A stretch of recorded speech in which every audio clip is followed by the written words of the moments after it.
Bismillahirrahmanirrahim. Assalamualaikum warahmatullahi wabarakatuh.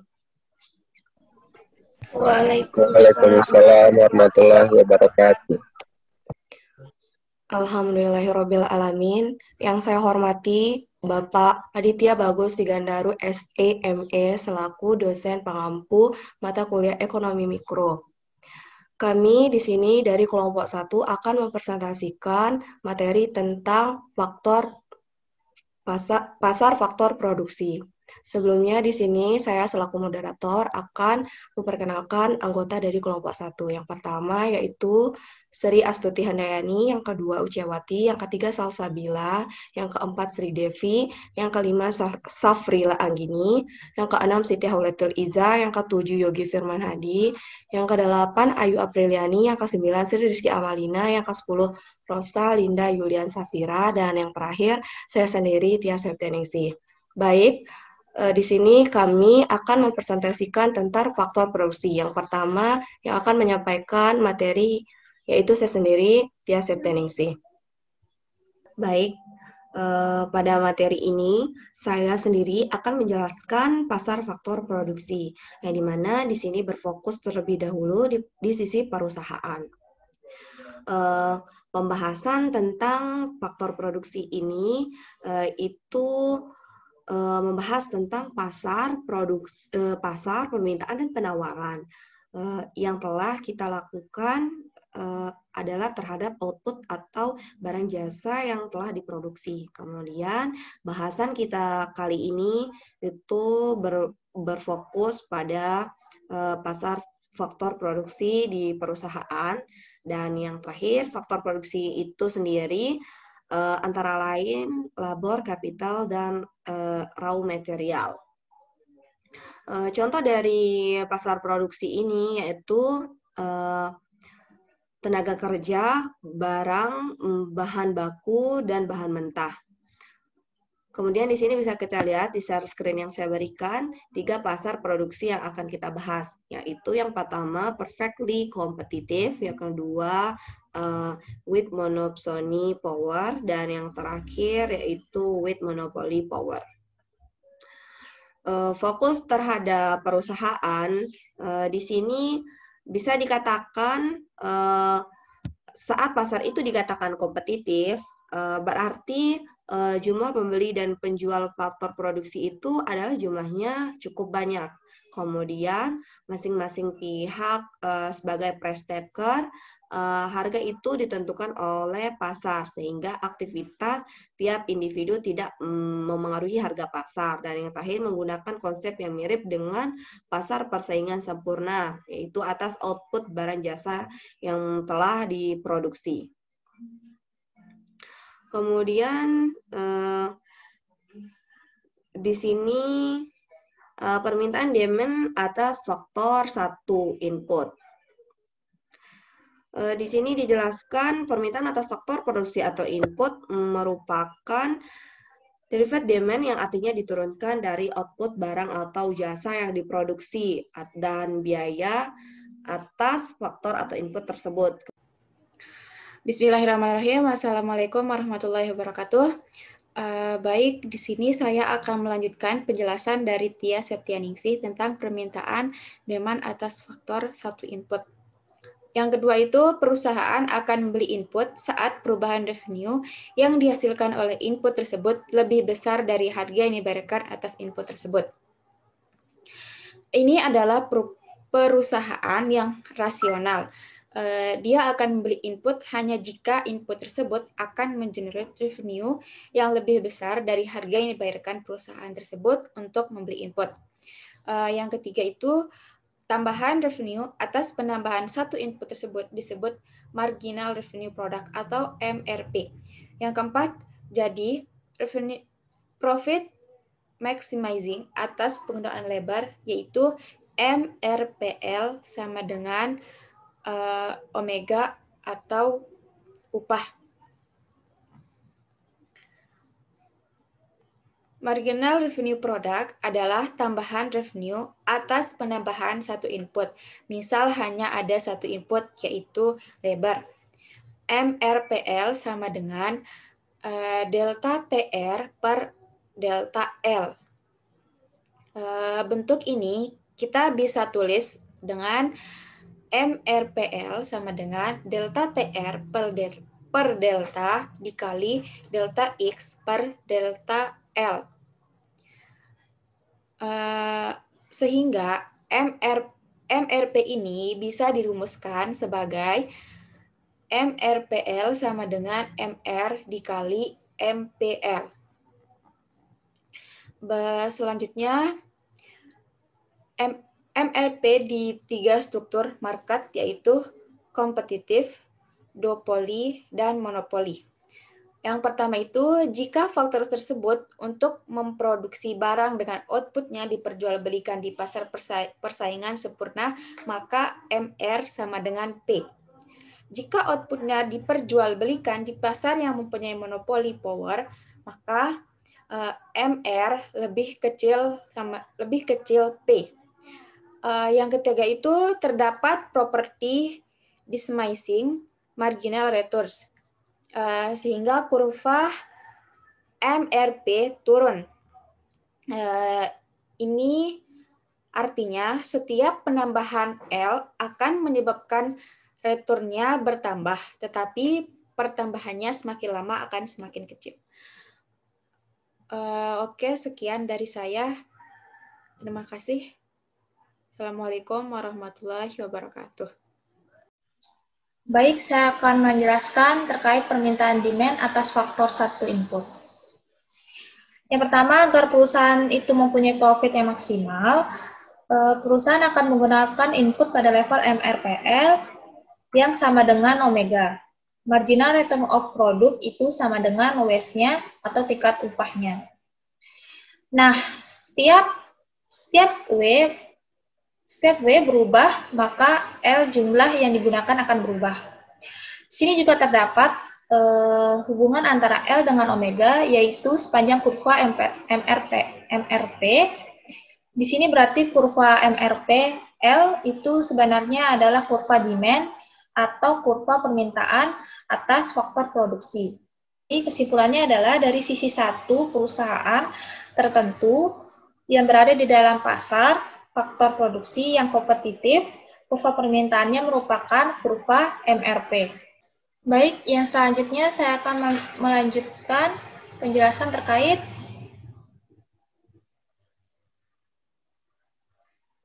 penawaran atau supply atas faktor. Ya, ini kurvanya. Baik, saya akan melanjutkan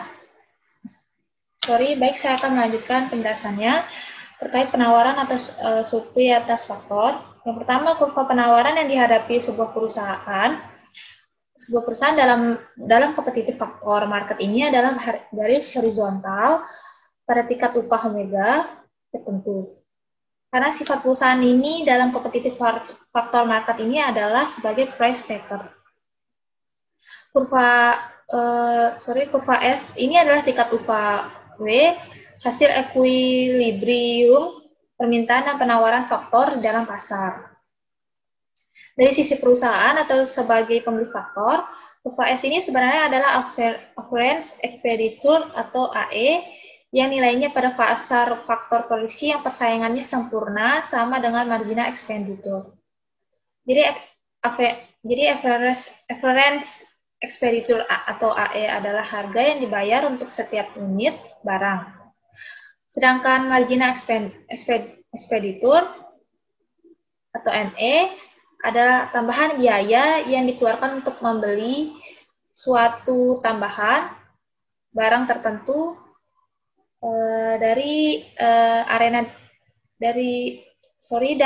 dan area di pasar persaingan sebagai price taker, maka AE itu akan sama dengan ME. Kesimpulannya adalah bahwa ME itu akan sama dengan tingkat harga. Bismillahirrahmanirrahim. Sebelumnya terima kasih atas waktu yang telah diberikan. Saya Ayu Apridiani. Di sini saya akan membahas materi mengenai yang pertama adalah profit maximization atas penggunaan input. Nah, yang kedua di sini adalah permintaan demand atas dua input. Nah, yang mana profit maximization atas penggunaan input ini menggunakan dua rumus. Nah, yang mana MRP sama dengan MR dikali NP. Nah, apabila menggunakan input lebar, maka menggunakan rumus di sini adalah MRPL sama dengan MR dikali MPL. Nah, di sisi lain kita ketahui bahwa MRPL itu adalah sama dengan omega. Nah, berdasarkan kedua rumus tersebut, profit maximizing atas penggunaan input terjadi pada keadaan yang pertama. MRPL sama dengan MR dikali MPL sama dengan omega. Nah, rumus ini bisa dijabarkan menjadi MR sama dengan P sama dengan omega dibagi MRPL.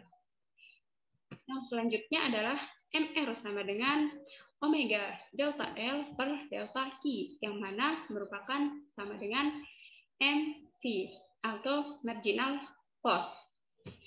Nah, dari rumus tersebut dapat ditarik kesimpulan bahwa input maupun output di sini dipilih sedemikian rupa sehingga marginal revenue atas penjualan output itu sama dengan marginal cost dari penggunaan input tersebut. Nah, yang kedua di sini saya akan membahas mengenai permintaan di alias demand atas faktor 2 input. Nah, yang pertama tadi sudah dibahas mengenai faktor 1 input ya. Nah, itu dibahas oleh saudari Anggi. Nah, yang mana kesimpulan atas faktor 1 input itu adalah apabila faktor produksinya itu hanya satu jenis, maka kurva permintaannya itu ialah MRP. Dan apabila menggunakan lebar, maka menggunakan MRPL. Nah, selanjutnya perubahan harga. Yang 2 input ini, perubahan harga apabila salah satu faktor, maka bisa mempengaruhi faktor yang lainnya. Perhatikan gambar di sebelah berikut ini.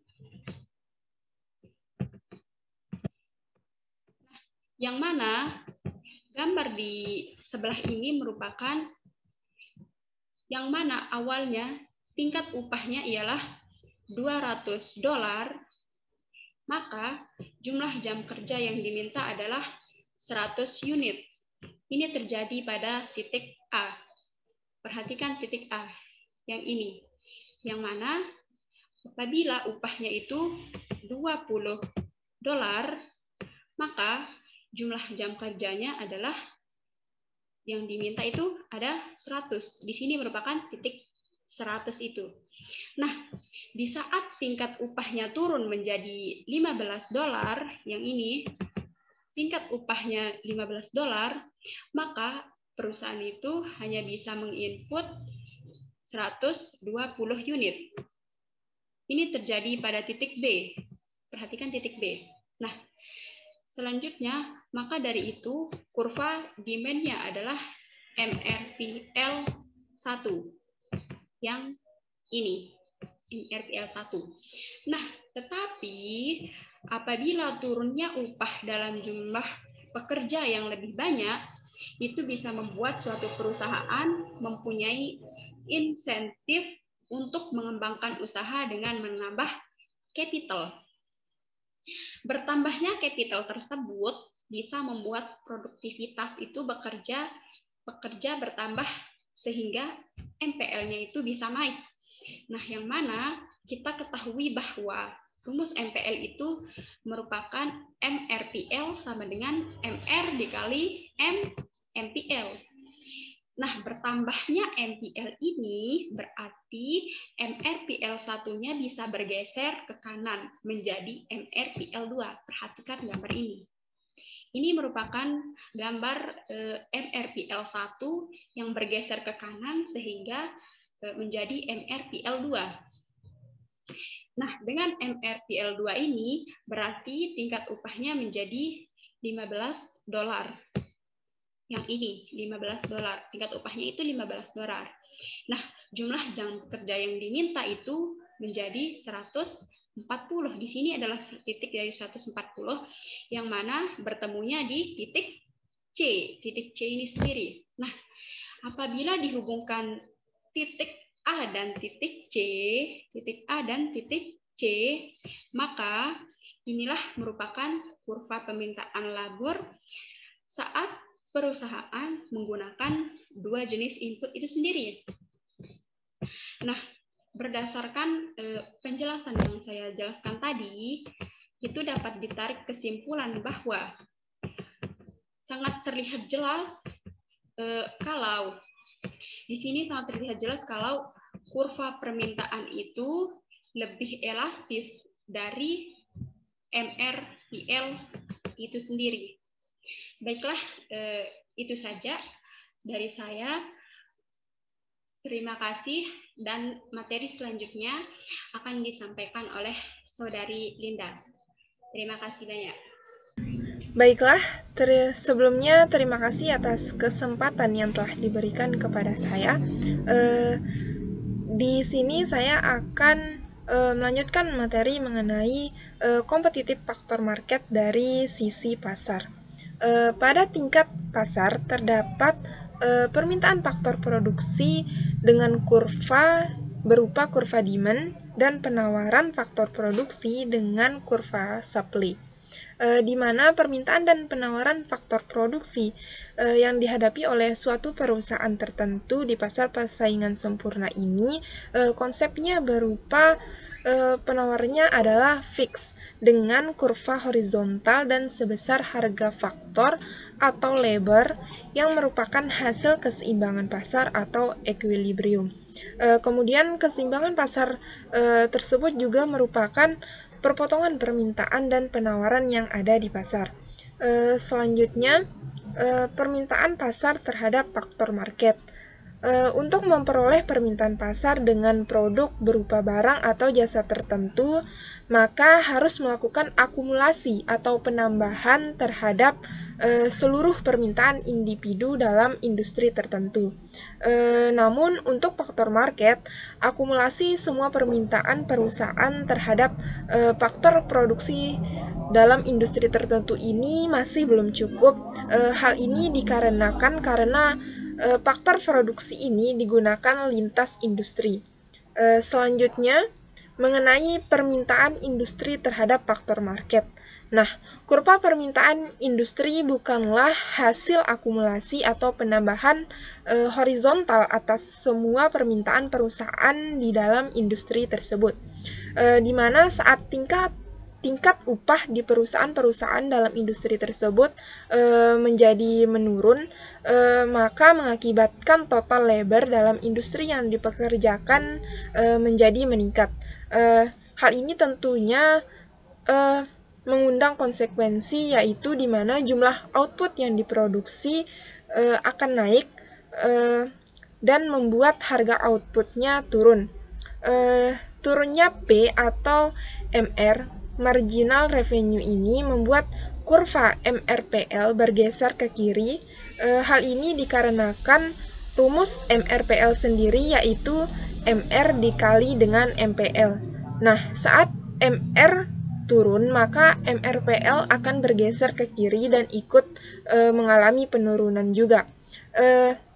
Hal ini berdampak pada jumlah labor yang dipekerjakan tidak sebesar tanpa adanya pergeseran dari MRPL ini.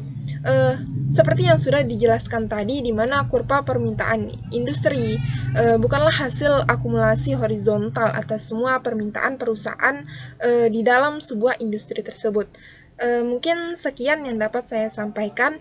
Materi selanjutnya akan dilanjutkan oleh rekan kelompok saya. Sekian dan terima kasih. Bismillahirrahmanirrahim. Assalamualaikum warahmatullahi wabarakatuh. Baik, saya Yogi Firman Hadi. Di sini akan melanjutkan penjelasan mengenai permintaan industri terhadap faktor market. Namun di sini saya akan menjelaskan secara lebih jelas melalui secara grafis. Bisa kita lihat di sini ada dua grafik atau kurva, yang dimana kurva sebelah kiri yang firm itu merupakan kurva perusahaan, kemudian sebelah kanan yaitu kurva industri. Kita akan membuat kurva dari permintaan dari industri, yang dimana dari kurva permintaan dari perusahaan masing-masing perusahaan. di mana misal perusahaan menghadapi MRPL 1 dengan tingkat upah saat ini sebesar $15, berarti labor yang digunakan adalah 100, sehingga kita memperoleh jumlah labor yang digunakan dalam industri tersebut yang merupakan hasil akumulasi dari perusahaan-perusahaan tersebut. Jadi pada industri jika $15, maka labornya di titik L0. Kemudian jika tingkat harga turun menjadi $10, maka konsekuensinya di perusahaan akan meningkatkan labor menjadi 150. Prosesnya sama untuk setiap perusahaan, sehingga di dalam industri saat tingkat upah $10, kita dapat jumlah labor yang digunakan di L2. Jika kedua titik ini kita hubungkan, maka ini yang disebut dengan sum horizontal. Horizontal sum. Ini jika price-nya tidak berubah atau tetap. Ini hanya akumulasi atau perhitungan secara horizontal. Kemudian saat harga turun yang akibatkan labor yang digunakan meningkat, dan mungkin semua perusahaan akan seperti itu, maka konsekuensinya adalah supply-nya akan bertambah. Nah, saat supply bertambah, itu akan menyebabkan harga akan turun, P akan turun, dan MR pun akan turun, karena P sama dengan MR. Konsekuensinya, saat MR turun, maka MRPL akan menjadi garis yang berwarna ungu. Kemudian saat upahnya $10, maka labor yang digunakan bukan 150 lagi, tetapi yang digunakan hanya 120. Jika ini kita asumsikan pada industri, maka tingkat upah yang di dolar yang $10, maka akan tingkat labornya berada di titik L1. Kemudian jika kita hubungkan harga awal sebelum potongan harga dengan posisi setelah ada potongan harga dalam pergeseran MRPL, inilah industri demand curve atau kurva permintaan industri. Mungkin sekian penjelasan secara grafis mengenai permintaan industri terhadap faktor market. Untuk materi selanjutnya akan dijelaskan oleh teman saya. Sekian, Assalamualaikum warahmatullahi wabarakatuh. Kali ini saya akan menjelaskan tentang penawaran faktor market. Bisa dilihat dari kurva berikut. Biasanya, bentuk kurva penawaran adalah upward sloping, naik dari kiri bawah ke kanan atas. Namun, ada beberapa kasus yang kurva penawarannya berbentuk backward bending. Hal ini biasanya terjadi pada penawaran labor atau jam kerja. Misalnya, saat upah W masih rendah, penambahan upah akan membuat jumlah jam kerja semakin banyak. Namun, saat upah sudah tinggi, mungkin penambahan upah justru akan membuat pekerjaan mengurangi jam kerjanya, karena kebutuhannya sudah terpenuhi sehingga waktu untuk leisure semakin banyak. Kemudian, bisa dilihat dari kurva di bawah ini, backward bending ini bisa dijelaskan analisis perilaku konsumen di mana seseorang dihadapkan pada pilihan bekerja atau bersenang-senang. Misalnya, sumbu Y-nya adalah jumlah upah yang merepresentasikan waktu kerja dan sumbu X-nya adalah waktu leisure. Saat upahnya $10, kombinasi optimumnya adalah 8 jam kerja dan 16 jam leisure. Saat upahnya $30, kombinasi optimumnya 5 jam kerja dan 19 jam leisure. Kalau kita gambarkan, hubungan antara upah dan jam kerja akan berbentuk backward bending. Semakin tinggi upah, jam kerja akan semakin kecil. Kalau kita uraikan lagi, perpindahan konsumsi A dan B akan memperoleh substitution effect min dan income effect plus, yang dimana nilai income perfect ini lebih besar dari negatif substitution effect. Sekian dari saya. Bismillah. Baik, di sini saya akan melanjutkan presentasi dari rekan-rekan saya sebelumnya. Di sini saya akan mempresentasikan tentang kompetitif faktor market bagian 3.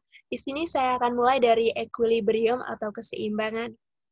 Keseimbangan di pasar faktor produksi terjadi saat kurva permintaan atau demand atau MRPL berpotongan dengan kurva penawaran atau supply. Pada gambar di bawah ini, yaitu gambar pertama, keseimbangan ada di titik A saat upahnya omega C dan jumlah labornya LC. Pada titik ini, marginal benefit dari labor yaitu MRPL sama dengan marginal cost-nya yaitu tingkat upah. Keseimbangan di pasar faktor produksi di mana output yaitu barang dan jasa yang dihasilkan diperjualbelikan di pasar persaingan akan menyebabkan sumber daya yang dialokasikan secara efisien. Berbeda halnya jika outputnya diperjualbelikan di pasar monopoli. Terjadi ketidakefisienan sumber daya. Kita bisa lihat pada gambar yang kedua. Pada gambar yang kedua ini, outputnya dipasarkan atau diperjualbelikan di struktur pasar monopoli. Akibatnya, marginal value of worker, yaitu VM, lebih besar dari upah, yaitu omega M. Pekerja yang direkrut atau yang di-hired itu masih terlalu sedikit, padahal mereka bisa merekrut pekerja yang lain. Hal ini yang disebut dengan ketidakefisienan dalam mengalokasikan sumber daya. Berbeda dengan produk yang dipasarkan di pasar persaingan sempurna. Kemudian kita lanjut ke economic rent. Economic rent adalah selisih antara realisasi pembayaran atas faktor produksi dengan nilai minimum yang dibayarkan untuk faktor produksi tersebut. Dalam kurva di bawah ini, yaitu gambar pertama, nilai economic rent-nya adalah area antara upah, yaitu omega, dengan kurva penawaran. Economic rent terletak di bawah omega dan di atas kurva penawaran, yaitu daerah yang berwarna hijau. Dia adalah selisih antara realisasi pembayaran, yaitu tingkat upah dengan nilai minimum yang dibayarkan untuk faktor produksi tersebut. Maka, ini merupakan supply di mana selisih antara tingkat upah dengan supply tenaga kerja. Ketika penawarannya elastis sempurna, yaitu ketika penawarannya mendatar, garis merahnya mendatar, maka nilai economic rent adalah 0. Ketika penawarannya inelastis sempurna, yaitu tegak, kita bisa lihat pada gambar yang kedua, misalnya penawaran atas tanah, maka economic rent-nya adalah semua nilai yang dibayarkan. Harga faktor ditentukan sepenuhnya oleh demand. Mengapa demand? Karena supply-nya vertikal. Jadi, yang menentukan hanyalah demand.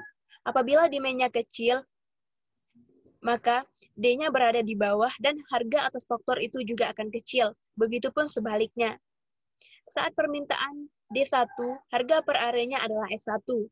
Dan total economic rent-nya yaitu semua nilai yang dibayarkan. Artinya, harga faktor produksi tersebut dikalikan dengan jumlah yang diperjualbelikan. Pada gambar yang kedua, S1 dikalikan dengan total supply-nya berarti secara total. Itu adalah daerah segi 4 yang berwarna hijau muda. Assalamualaikum warahmatullahi wabarakatuh. Jadi di sini saya Siti Hauliatul Iza akan membahas tentang pasar faktor produksi dengan monopsony power. Pembahasan yang pertama yaitu kurva value dan expenditure. Kurva value dan expenditure ini terdiri dari marginal value, marginal expenditure, dan average expenditure. Konsep dari kurva value ini adalah ketika seorang pembeli akan membeli satu unit barang tertentu jika tambahan nilai atau marginal value-nya itu melebihi nilai dari marginal expenditure yang akan dibayarkan. Nah, untuk selanjutnya saya akan membahas apa sih itu marginal value, apa sih itu marginal expenditure, dan average expenditure. Yang pertama saya akan membahas tentang marginal value. Marginal value ini adalah kurva permintaan yang menunjukkan willingness to pay.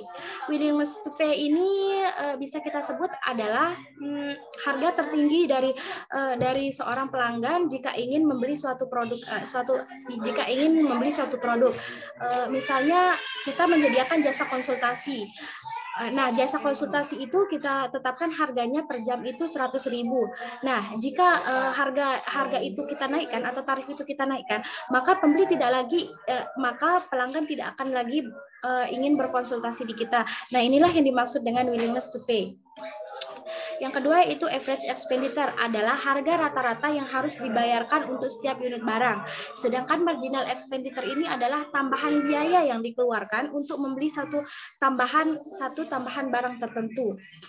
Nah, dalam kurva ini dalam kurva yang sudah saya jelaskan, ada beberapa penjelasan. Yang pertama, dalam pasar monopsony ini, nilai dari marginal expenditure ini lebih besar dari average expenditure. Sedangkan dalam pasar persaingan, marginal expenditure ini nilainya itu sama dengan average expenditure. Nah, jumlah outputnya juga yang dibeli ini terjadi ketika marginal value-nya itu sama dengan nilai dari marginal expenditure tersebut. Oke, untuk materi selanjutnya saya akan menjelaskan tentang faktor market dengan monopsony power. Konsep dari faktor market dengan monopsony power ini yaitu ketika perusahaan sebagai pembeli faktor produksi yang mempunyai pengaruh untuk menentukan harga atau di sini bisa kita sebut perusahaan sebagai price maker. Namun perusahaan yang berhak untuk menjadi price maker ini yaitu perusahaan yang hanya terdiri dari satu perusahaan saja atau terdiri dari sedikit perusahaan sehingga perusahaan tersebut mempunyai monopsony power. Pada kurva tersebut atau pada kurva pasar faktor produksi ini terlihat bagaimana nilai marginal expenditure ini lebih dari average expenditure. Konsep dari market dengan monopsony power ini juga apabila perusahaan akan membeli atau menggunakan faktor produksi pada kondisi nilai marginal value sama dengan marginal expenditure atau bisa dikatakan dengan MPRL sama dengan marginal expenditure. Kondisi ini digunakan untuk menentukan berapa unit output yang akan dibeli oleh perusahaan tersebut. Oleh karena itu, dijabarkan dengan input yang dibeli sebesar L bintang pada tingkat harga omega bintang, yaitu pada saat nilai average expenditure sama dengan L bintang. Konsep ini merupakan perpontongan antara kurva marginal value dengan marginal expenditure. Oleh karena itu ketika kita menarik kurva tersebut ke bawah, terdapat L bintang yang akan menjadi tingkat harganya dan dan saat nilainya itu nilai average expenditure ini sama dengan L bintang. Kemudian saat kita menarik kurva tersebut ke atas, nilai dari nilai dari average expenditure inilah yaitu omega bintang ya yang menjadi penentu tingkat harga atau tingkat upah yang ditentukan oleh monopsony. Pada faktor market dengan monopsony power ini juga, saat perusahaan dengan monopsony power ini dihadapkan pada jumlah penyedia faktor produksi yang sedikit, maka akan terjadi tawar-menawar sehingga harga akan ditentukan oleh bargaining power. Bargaining power ini merupakan kekuatan relatif para pihak dalam situasi untuk saling mempengaruhi satu sama lain. Baik, terima kasih. Sekian dari penjelasan saya. Wabillahi taufiq wal hidayah. Wassalamualaikum warahmatullahi wabarakatuh. Perkenalkan, nama saya Sri Devi Nimati Paramacintia. Di sini saya akan menjelaskan materi tentang pasar faktor produksi dengan monopoly power. Kekuatan monopoli atau monopoly power merujuk pada kemampuan perusahaan untuk mempengaruhi harga pasar atau kondisi faktor market yang mempunyai monopoly power, pemilik faktor atau tenaga kerja yang mempunyai kekuatan untuk menentukan harga upah.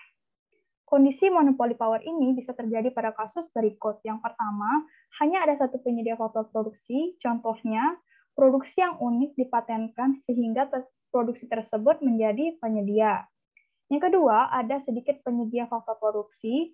Yang ketiga, untuk faktor produksi berupa labor, adanya serikat kerja atau labor union. Monopoly power pada berbagai tingkat upah atau omega dapat dilihat dari grafik di bawah ini, di mana apabila pasar kerja bersaing sempurna, keseimbangan akan tercapai di titik A. Dalam keseimbangan seperti ini, upah akan mencapai sebesar omega bintang dan jumlah tenaga kerja yang diminta perusahaan adalah sejumlah L bintang. Pada tingkat upah sebesar omega bintang ini belum memuaskan para buruh, maka SB kemudian menuntut upah yang lebih tinggi yaitu omega pertama. Pada tingkat upah itu, perusahaan-perusahaan hanya mempekerjakan tenaga kerja sebanyak L1. Sedangkan penawaran tenaga kerja pada tingkat upah omega kedua adalah sebesar L2. Maka terdapat pengangguran dalam pasar kerja sebanyak L1 dikurangi L2. Ada 3 alternatif labor union dalam menentukan harga yaitu yang pertama, labor union bisa menetapkan harga sebesar omega bintang. Dalam keadaan ini, tingkat harga sama dengan competitive market. Dan jumlah pekerja yang di-hired merupakan tingkat yang paling besar, namun upahnya paling rendah. Yang kedua, menetapkan upah sebesar omega pertama dengan jumlah labor hanya L1. Pada tingkat upah ini, economic rent akan besar atau monopolis. Namun akan lebih buruk lagi sebagian pekerja karena akan kehilangan pekerjaan walaupun keadaan lebih baik untuk sebagian. Karena tingkat upahnya tinggi, tingkat upah ini terjadi pada kondisi perpotongan kurva MR dengan kurva S. Yang ketiga, menetapkan upah sebesar omega kedua, yaitu dengan jumlah lebar L2. Tingkat upah ini merupakan tingkat upah yang menghasilkan total upah yang diterima semua pekerja menjadi terbesar. Kondisi ini terjadi pada kondisi MR sama dengan 0. Kita lihat dari grafik di sini, MR sama dengan 0. Dan itulah beberapa materi yang saya dapat sampaikan. Kurang lebihnya mohon maaf. Akan dilanjutkan oleh kelompok saya selanjutnya. Terima kasih. Baiklah, sebelumnya perkenalkan nama saya Sri Astuti Handayani. Di sini saya akan melanjutkan pembahasan mengenai monopoli power pada berbagai tingkat upah. Ada 3 alternatif labor union dalam menetapkan upah, yaitu menetapkan upah sebesar omega 1 dengan jumlah labor hanya L1. Pada tingkat upah ini, economic rent-nya akan terbesar. Mengapa hal tersebut bisa terjadi? Karena ini merupakan karakteristik dari monopolis. Economic rent adalah selisih antara tingkat upah dengan supply. Daerah yang di bawah tingkat upah dan daerah di atas supply merupakan economic rent yang terbesar, yaitu berarti daerah yang berwarna hijau. Ini merupakan daerah economic rent yang terbesar. Namun akan worse off bagi sebagian pekerja atau lebih buruk bagi sebagian pekerja. Hal ini terjadi ketika labor union menetapkan upah sebesar omega bintang dengan jumlah pekerjaannya L bintang.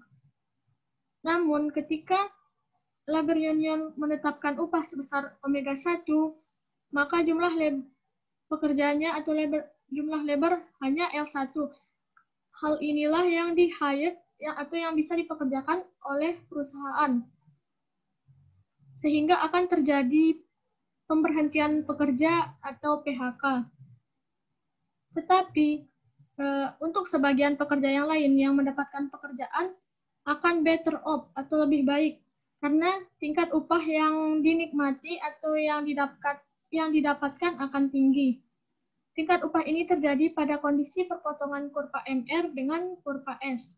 Kemudian yang ketiga, menetapkan upah sebesar omega 2 yaitu dengan jumlah labor L2. Tingkat upah ini merupakan tingkat upah yang menghasilkan total upah yang diterima semua pekerja menjadi terbesar. Kondisi ini terjadi pada kondisi MR sama dengan 0. Selanjutnya, unionized dan non-unionized. Jika di dalam industri ada pekerja yang tergabung dalam union dan sebagian lain tidak, maka kebijakan upah yang ditentukan oleh union akan memengaruhi upah di non-unionized workers.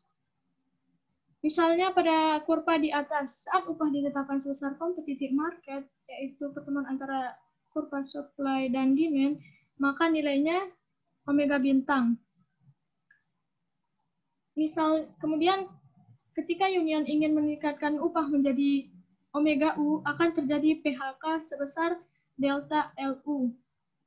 Jumlah inilah yang akan masuk ke dalam non-unionized sehingga menyebabkan tingkat upah turun dari omega bintang menjadi omega NU. Jadi kesimpulannya adalah kebijakan upah yang ditentukan oleh union akan mempengaruhi upah di non-unionized workers. Kemudian manfaat penentuan upah dalam pasar tenaga kerja monopoli. Yang pertama, menentukan upah yang lebih tinggi. Yang kedua, membatasi penawaran tenaga kerja. Yang ketiga, menjalankan usaha yang bertujuan menaikkan permintaan tenaga kerja. Selanjutnya, membatasi penawaran tenaga kerja dilakukan dengan cara Yang pertama, membentuk organisasi pekerja yang bersifat khusus, melarang yang tidak menjadi anggota untuk memasuki pasar tenaga kerja, dan membatasi persyaratan yang sukar untuk menjadi anggota organisasi. Selanjutnya, menambah permintaan tenaga kerja dilakukan juga dengan dua cara, yaitu menambah produktivitas melalui seminar dan kursus atau workshop, kemudian menuntut pemerintah memberikan proteksi kepada industri domestik dan melarang impor. Sekian yang dapat saya sampaikan. Terima kasih. Wassalamualaikum warahmatullahi wabarakatuh. Baik, setelah kita mengetahui materi-materi di atas, saya selaku moderator akan menyampaikan kesimpulan dari materi pasar produksi, yaitu untuk menghasilkan barang dan jasa yang dibutuhkan faktor produksi yang umumnya dikelompokkan dalam alam atau tanah, kemudian modal, tenaga kerja, dan kewirausahaan. Kemudian terdapat perbedaan tentang klasifikasi faktor produksi baik di kalangan ekonomi konvensional maupun ahli ekonomi Islam.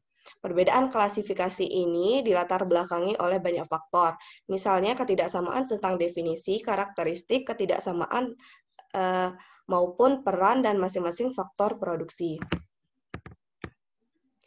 Kemudian, penentuan harga faktor produksi dengan pendekatan produksi marginal terdapat banyak kritik, yaitu antara lain yang pertama, konsep ini hanya dapat diterapkan pada fungsi produksi yang memiliki homogenitas berderajat pertama, padahal fungsi ini jarang terdapat dalam dunia nyata. Kemudian yang kedua, konsep ini mengasumsikan adanya persaingan sempurna dalam pasar faktor produksi. Dan yang terakhir yaitu permintaan terhadap faktor produksi adalah derived demand, bukan unit demand. Terdapat dua prinsip dasar yang harus dijadikan pedoman dalam penentuan harga faktor produksi, yang dimana yaitu nilai keadilan dan pertimbangan kelangkaan. Baik, mungkin itu saja dari kelompok kami. Mohon maaf jika ada kesalahan. Sekian. Wabillahi taufiq wal hidayah. Wassalamualaikum warahmatullahi wabarakatuh.